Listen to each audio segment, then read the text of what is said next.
Let's go to the scene of the crime at Bucks Row, Watson.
Bucks Row.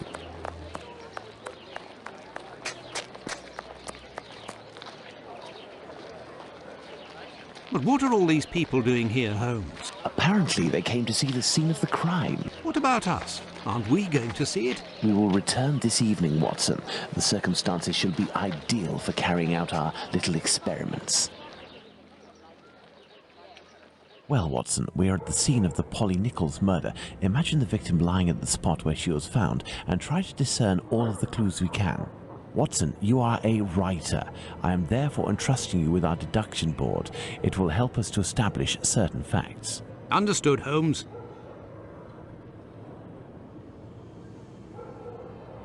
No marks on the ground.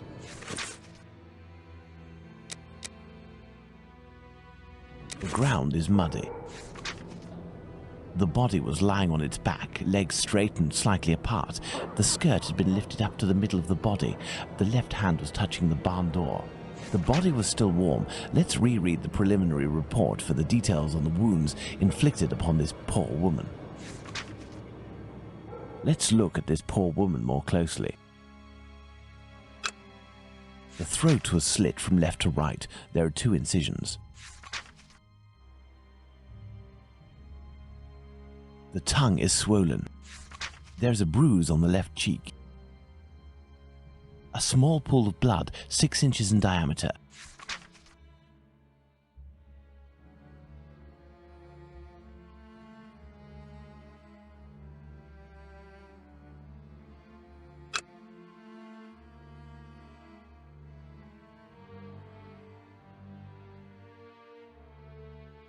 The throat was slit from left. The throat was slit from left. Let's look at this poor woman. There is a bruise at the level of the right maxilla.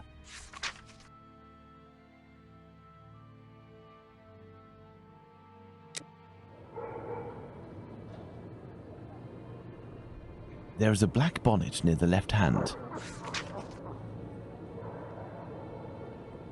No signs of blood.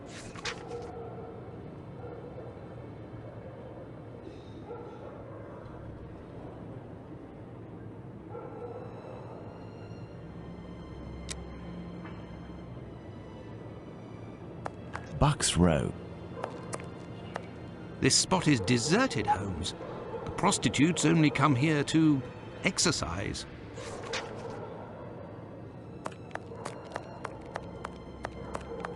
I have no reason to go that way. This spot is deserted, Holmes.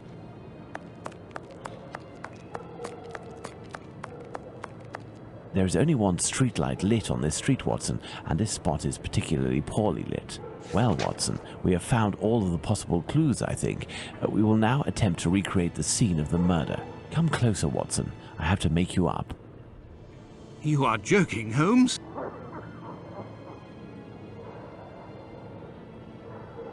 I feel ridiculous, Holmes. Now, Watson, come and stand here in front of me. You shall play the role of the poor woman and I shall play that of the murderer. Let's try to reconstruct the facts to ensure the final result corresponds indisputably to the way that Polly Nichols was killed.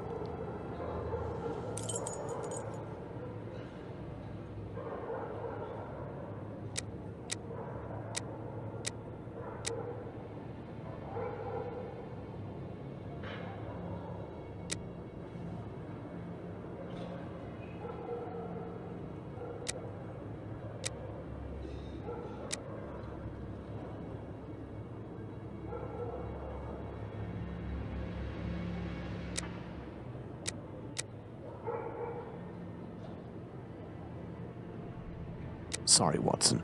No, the victim wasn't already lying down on the ground before dying.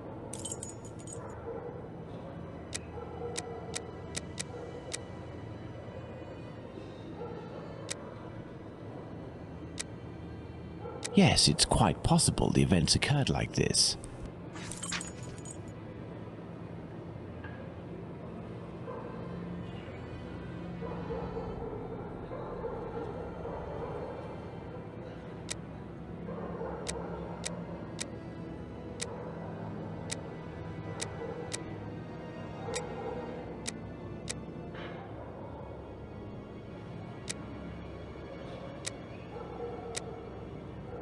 No, had the victim had her throat slit while standing, there would naturally be blood on the walls.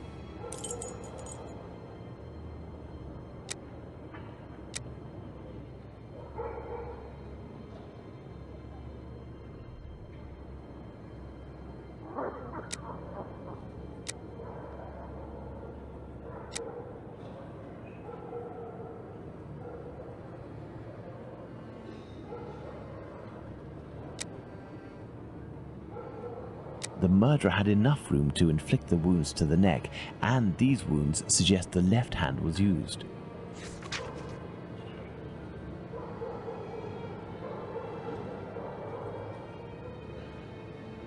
My dear Watson, now that we have found all of our clues, nothing remains but to subject them to our most likely hypotheses in order to deduce the facts.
The victim was most probably dead before being laid down.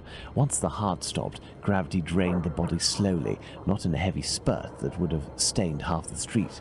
Thank you, Holmes. I understand why you told me not to change clothes. Do you realize that our behavior didn't alarm anyone? The victim's ordeal was even more discreet.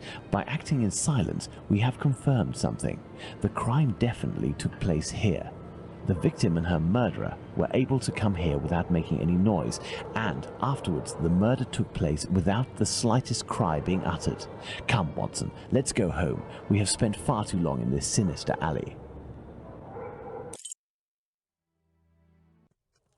And so, my dear Watson, the day and night which we passed in Whitechapel were enlightening, weren't they? An adventure that I most certainly will never relate. To be in the skin of that poor woman. I prefer not to speak of it further. But have we really learned anything about the murderer? Obviously a man, given the necessary strength. We have little to go on, at least no more than the police. But in my opinion, Inspector Aberline has a trick or two up his sleeve. No, I want to talk about the facts and what we can draw from them. We know where the crime was committed and under what conditions. I would like to ask you about the possible motives for the crime. According to you, Watson, what could have pushed the murderer to act in such a way?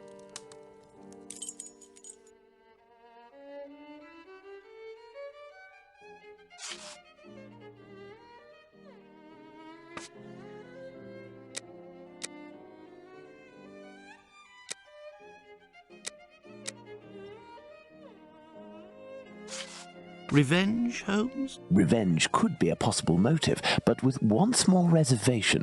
We have reason to believe that the victim considered her murderer to be a typical client.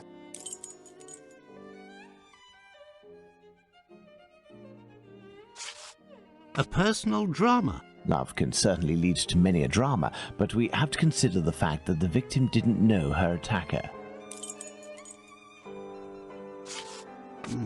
Theft, perhaps. I have a hard time believing that someone would attack poor Polly so fiercely just to rob her of a few coins. Homicidal insanity, Holmes. It is indubitable that the man who did this to Polly Nichols is not of his full senses. Black magic? I'm not terribly interested in the occult or black magic. Let's give the benefit of the doubt to this motive. Elementary. Very well, Watson. I think that we've exhausted the topic. Take a rest and we'll speak again later. Ah, it would seem that the investigation is advancing, Holmes. Yesterday's Star said that a suspect is in the hands of the police, a man with a rather sinister reputation. I was about to join you in your optimistic outlook until you informed me that the good news came from the press, Watson. But surely they wouldn't invent the fact that the police are holding a suspect, or the acts that are attributed to him. You will have an exact answer to these two questions in less than 50 seconds, Watson. Pardon? Enter, Inspector. Good day. Dear Watson, allow me to introduce Inspector Aberline, Inspector Dr. Watson. Inspector? To what do we owe the honour of your presence, Inspector? I heard that the two of you made your way to Whitechapel a few days ago. Your arrival, you are aware, coincides with a very serious affair which our police service is going to great lengths to solve and which is creating strong tensions in the area. Pardon me, but haven't you arrested someone? A certain Leather Apron? Absolutely not. The man who hides behind this name is indeed being actively searched for by the force. Besides, nothing at the moment suggests that he is the Bucks Row murderer. There, you've been enlightened, Watson. Now it is our turn to answer Inspector Aberline's questions. Indeed. I will be brief and precise. Do you intend to investigate this case, or have you already started? It is to be of service to a friend that I went to Whitechapel. We did, out of curiosity, familiarise ourselves with the preliminary reports, and we made our way to the scene of the crime. Our conclusions are slim, as are the clues. Having not been officially appointed by a client, I believe that my intervention in this business will end there. Very well. To be frank, you take the weight off my shoulders by distancing yourself from the case. Our image isn't very good, to say nothing of what the press puts us through. Thus, if overnight they found out that you were on the case, people would turn against us. And they would pester me, overwhelm me, and finally make me out to be responsible for the inevitable failure such a scenario entails. Neither you nor I wish for this to happen. I know that your time is precious, Inspector. I will send you a note regarding my conclusions shortly. With pleasure. Gentlemen? Do you think that he will find the murderer? The chances are slim to non-existent. It is 7 days now, short of a confession from the murderer himself. And you will not go further? You heard the Inspector, Watson. My presence in Whitechapel would hinder, which doesn't mean that we will drop the case. How is that? The Inspector spoke of me, but not of us. It is you, Watson, who will lead the investigation tonight. It is you who will bring to the police station the little note that I will write regarding our conclusions. Despite the late hour, there is nothing to stop you from making inquiries about this famous leather apron while you are there.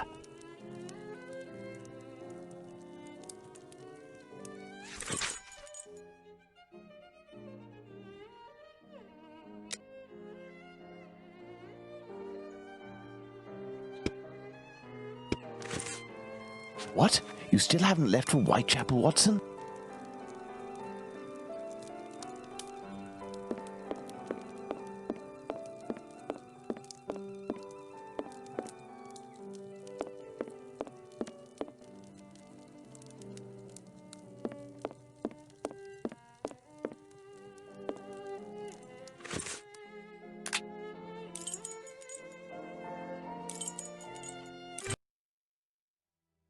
Well, if I follow Holmes's instructions, then to begin my investigation into this leather apron, I must first head to the police station.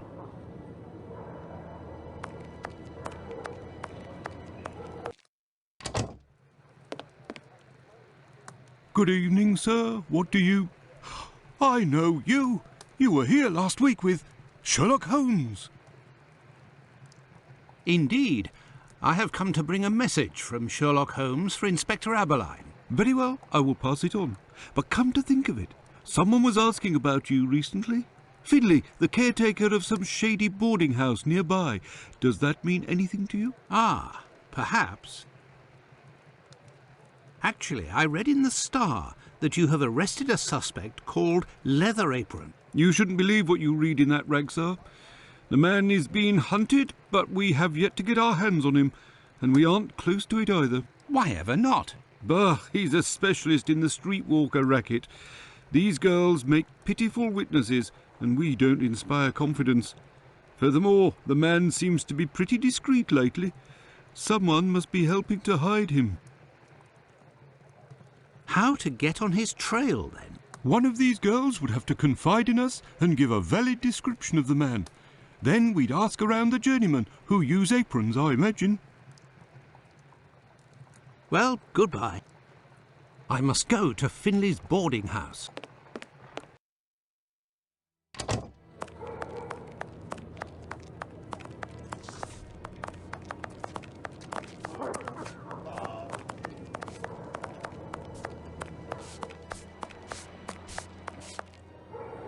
Good evening, Finley.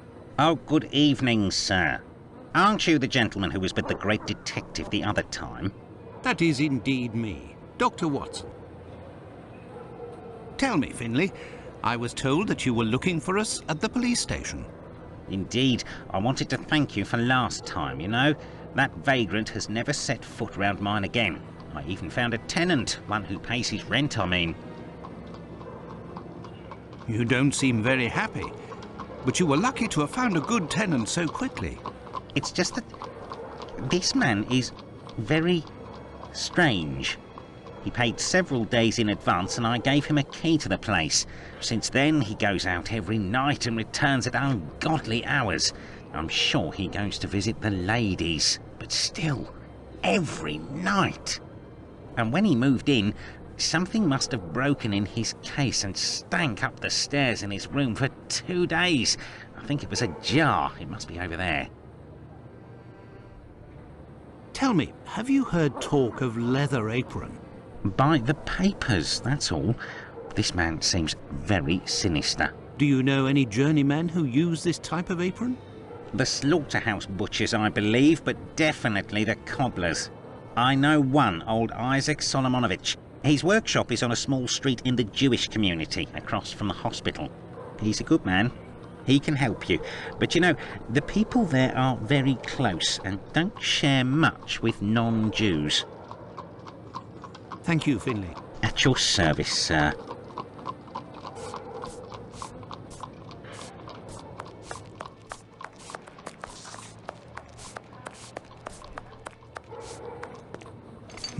This odour is very strong indeed, but the whole neighbourhood as such has a dreadful stench. Finley might have an idea as to what this jar that contained. What do you want, Doctor? You're right, the pieces of the jar that your tenant broke do give off a strange smell. It's true. That's quite normal given his trade. Yes, and what would the trade be of your strange tenant? A doctor, like yourself, I believe. Dr. Tumblety, a foreigner. Canadian, perhaps. Dr. Tumblety. It might be interesting to know more about him. Thank you, Finley. At your service, sir.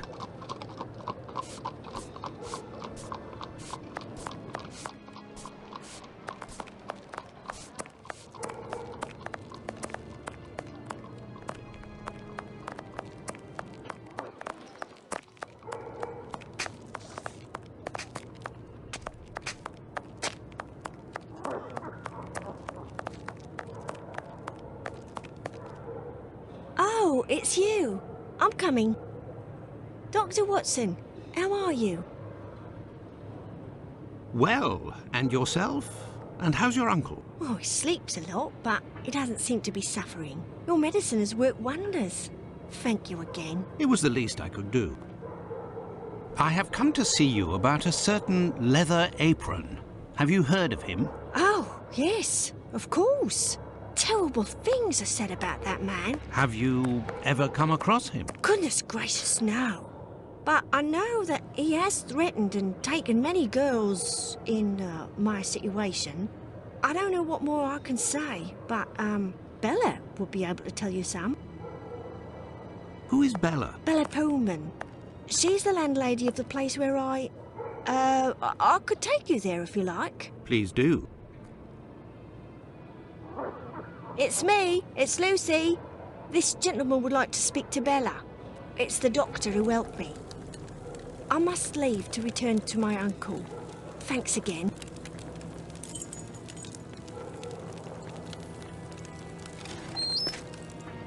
Out of the way, I don't like the look of you.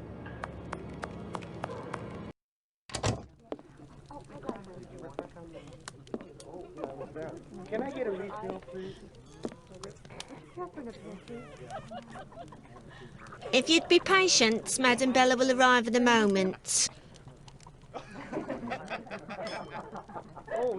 Good evening. I am Dr. Watson. It is young Lucy who told me to come see you. Ah, so you're the Good Samaritan who saved her uncle without asking for anything in return. And now you've come to see me, no doubt, to explain that the poor little thing doesn't belong here, and you will see to her future. Well, if you expect me to let her leave with you... It's not that, ma'am. You should know I am a married man.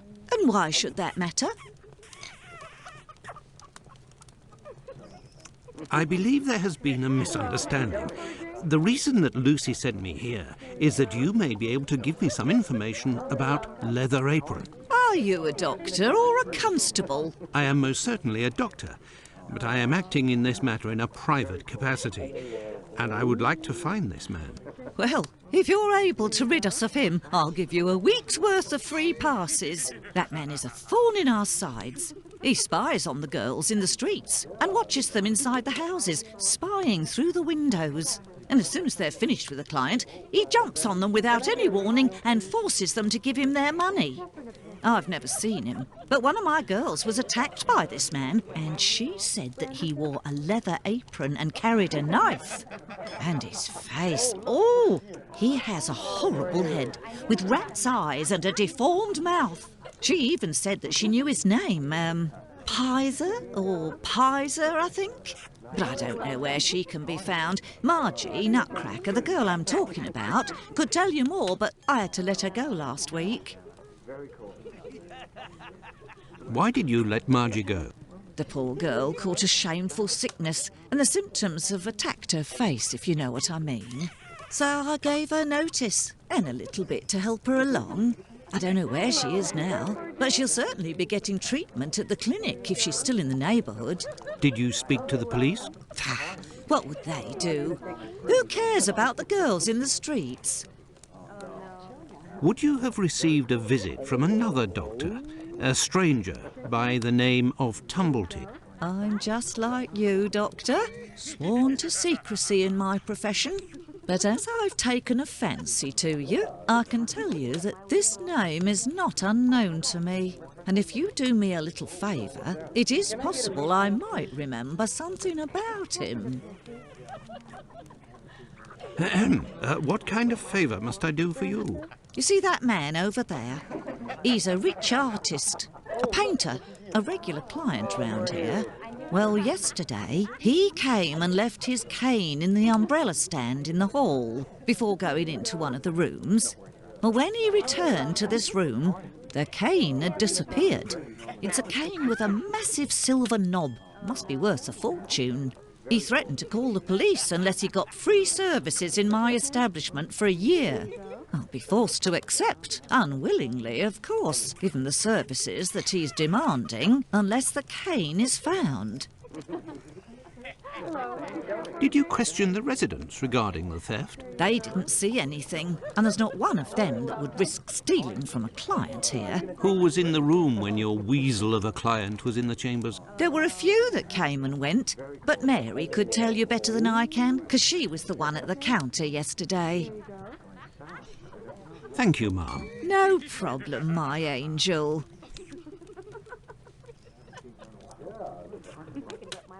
These paintings are suggestive, at the very least. Good evening, sir. Good evening, my dear man. I was led to believe that you're a doctor. None of the residents of this establishment are among my patients, sir. Oh, you're not here as a doctor, but as a man, then. I understand. This is my kind of place, too.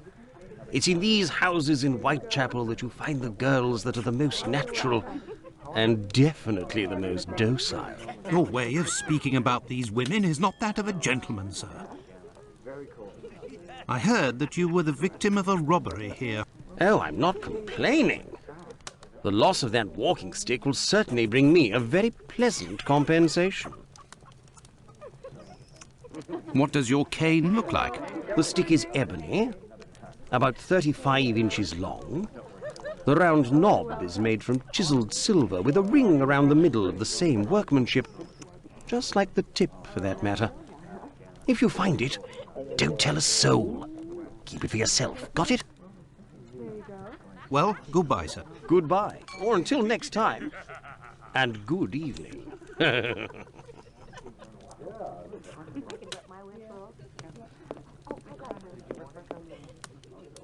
What happened to this rug? Oh, it's when we got a coal yesterday. I asked the young man to fill the pail.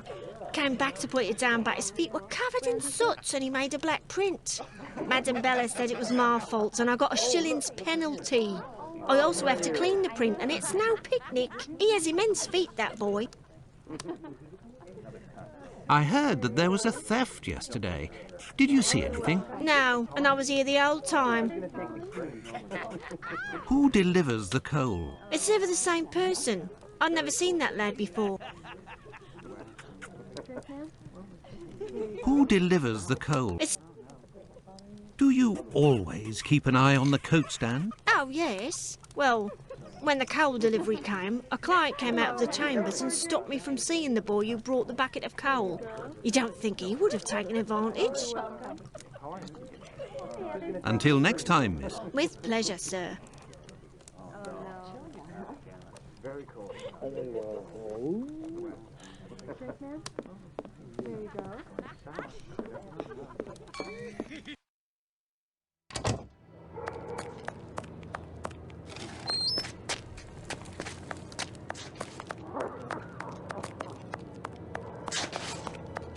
tell me, is it... You should return home, sir.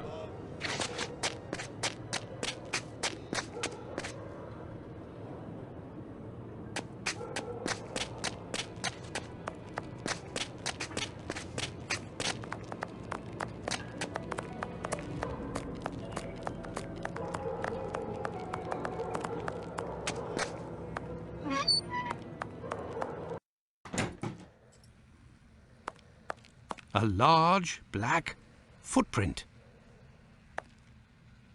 Good evening, Doctor. My name is Dr. Watson. Pleased to meet you. Good evening. I am Dr. Gibbons. Likewise. I have come to see you about one of your patients. Margie goes by the nickname Nutcracker, who gets her prescription from the clinic. She's a lady of the night and is afflicted with a venereal disease. I know who you're talking about. Indeed, Margie has syphilis and is being treated with mercury. Do you have her address? No. And for your information, she left London for good 3 days ago. She felt threatened. Margie felt threatened? But by whom? I believe that Margie was particularly scared of a terrifying man who attacked her once. Did she say the name Pizer or Pyther? Unfortunately, she didn't give a name, but she described a man with shifty, rat-like eyes and a mouth twisted in a sinister grimace. Did Margie have any idea where this man who terrified her so much might be found? No, but she told me that another girl who'd been attacked like her had told her that this man worked in a cobbler's run by an old Israeli. Also, she saw him again last week, the night of a big fire. She told of going to see the fire like most everyone else in the area. While there, she recognised her attacker in the crowds gathered at the warehouses. There was no mistaking a face like that, she said. She kept an eye on the man the whole time the firemen were working in order to avoid him. Pardon me, Doctor, but who made the large black footprints there near the beds? The brother of one of my patients. The poor thing had her leg amputated after colliding with a carriage. We arranged to find her a prosthesis. Prostheses are very expensive. How did this man pay? He told me that one of his uncles gave him a walking stick with a chiselled silver knob.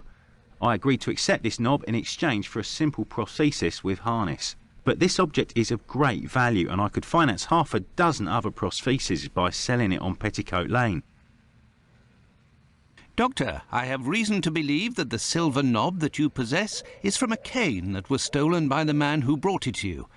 And I believe I know to whom it belongs. That's what I was worried about. The story of the uncle seemed a little strange. Nevertheless, you must have proof of what you claim. I will show you all of the knobs that we have here. If you find the knob that the young man gave me, I will believe you. So be it, but something is bothering me. I will need a complete cane, not just a knob. Don't worry, dear chap, build one. I can loan you some tools. Make use of the odds and ends in my cupboard. It'll help get rid of it. Well, I shall try. I will have to remember the description that Sickert gave. Goodbye, Dr. Gibbons. Until we meet again, my dear colleague.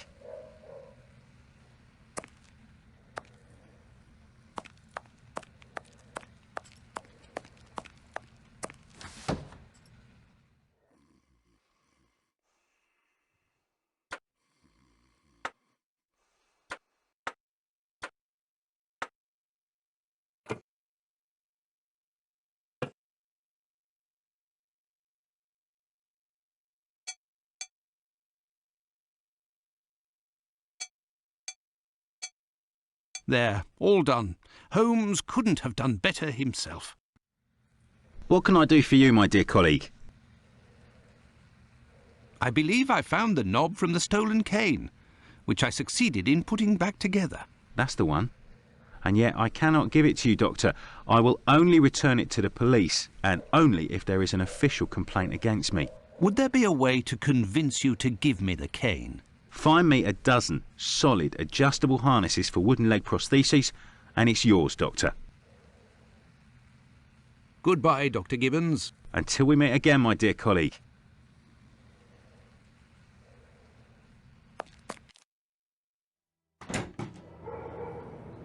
This interview with the doctor revealed an important fact. Leather Apron could not be the Bucks Row murderer. According to Margie, the villain passed most of the night of the crime at the fire. He could not have been at the scene of the murder at the moment it was committed. He is nonetheless a dangerous character.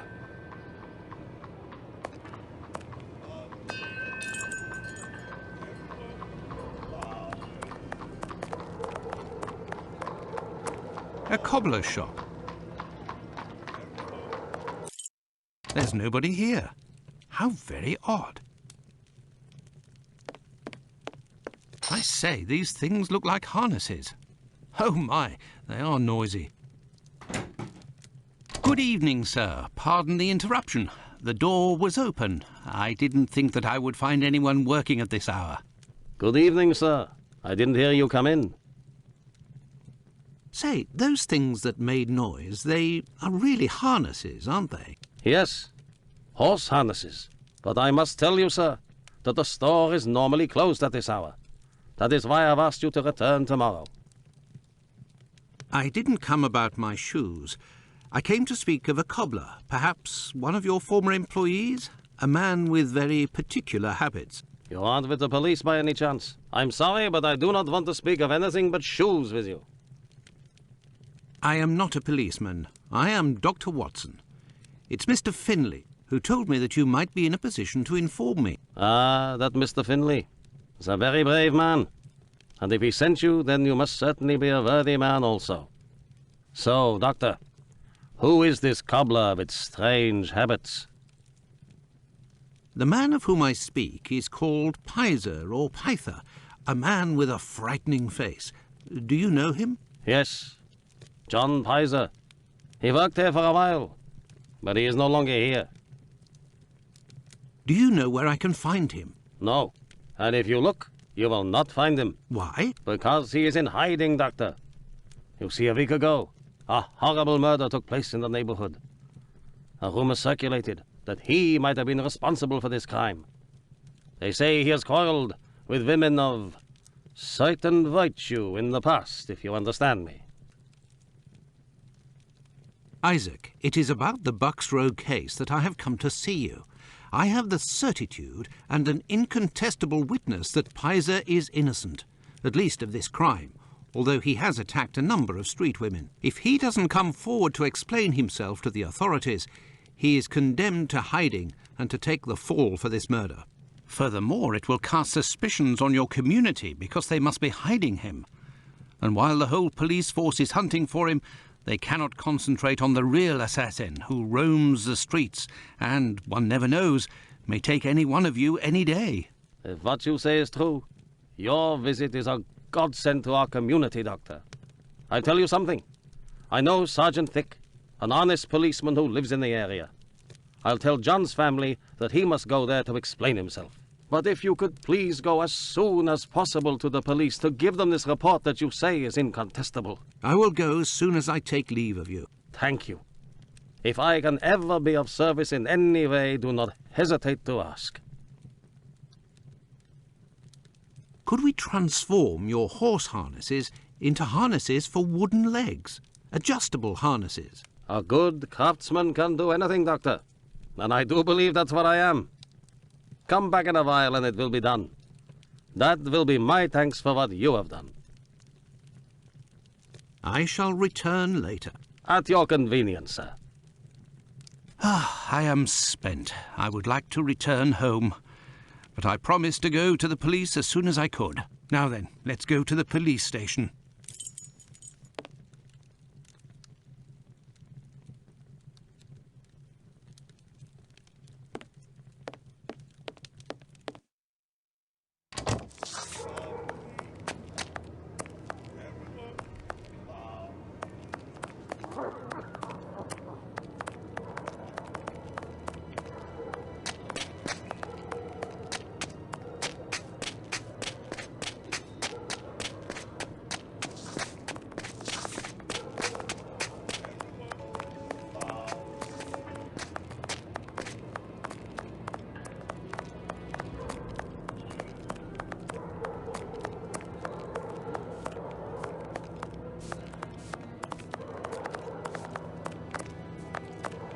Tell me, is it... You coming, dearie?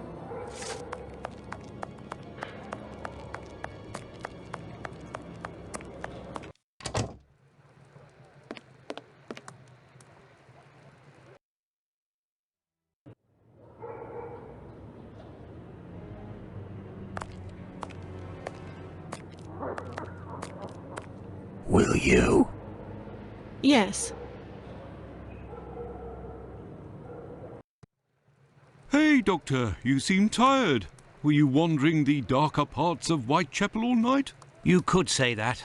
I have some information on Leatherapron, the man of whom we spoke earlier. Do you know where he is? No, but I can clear him of the Bucks Row crime. A witness proved him totally innocent. Oh, Watson, Watson, is it only now, after many hours of walking, that you decide to pass on the important message that Inspector Aberline is waiting for? But, no. But what are you doing here, Holmes? I was worried, Watson, and with good reason it would appear. Go give the message to this policeman and let's go home. Nobody appreciates me hanging around here, you know, and it's freezing cold. Ah, Creddle, none too soon. You will take the testimony of this. No, you continue with your duty shift. I must find Chandler in Ambury Street. He struck again. Who? The murderer, the Bucks Row assassin. Hanbury Street. Let's go, Watson. We have no time to lose.